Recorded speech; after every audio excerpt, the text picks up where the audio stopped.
Magandang umaga! Kumusta po? Narito po ulit ang update natin para sa lagay ng ating panahon.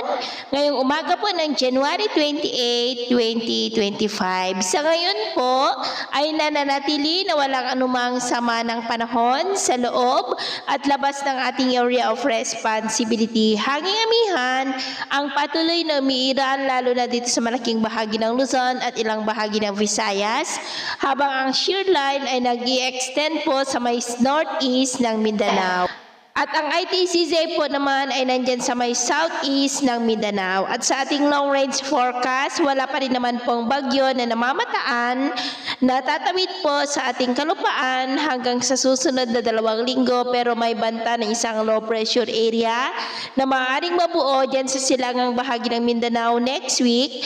At ang development po niya na ating babantayan kung matutuloy po o hindi, at ang unang bagyo na mabubuo dito sa loob ng ating area of responsibility ngayong taon ng 2025 ay tatawagin po sa local name na Auring. At sa lagay ng ating panahon, ngayong madaling araw ay may mga isolated rains dito po sa may Cagayan, Apayao, Infanta, Calapan, Northern Negros, Eastern Samar, Leyte, Caraga, Misamis Oriental, Zamboanga at Sulu Archipelago. At mamaya po ay sisikat naman ang araw sa malaking bahagi ng bansa, pero may tsansa pa rin ng cloudy skies with isolated rains sa may Cagayan, Apayao, Infanta, Calapan, Bacolod, Cebu, Bohol, Southern Leyte, Eastern Samar, Caraga, Oroquita at Polosulu. At mamayang hapon, posible pa rin po ang mga isolated rains sa may Cagayan, Apayao, northern part ng Isabela,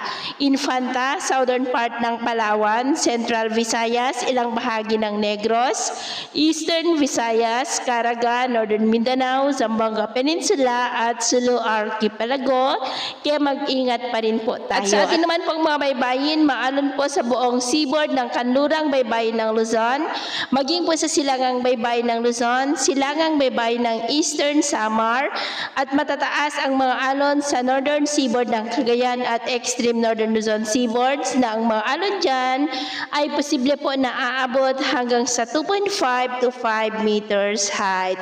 Kaya hanggat maaari po, iwasan na muna natin ang papalaot dyan sa mga may kulay pula para po mas makaiwas sa mga sakunang pangkaragatan. So, yun po ang latest update natin sa araw na ito. At ako po muli si James na nagsasabing sa kahit na pagsubok po na darating sa ating buhay, huwag na huwag po tayong mawawalan ng pag-asa. Thank you and God bless!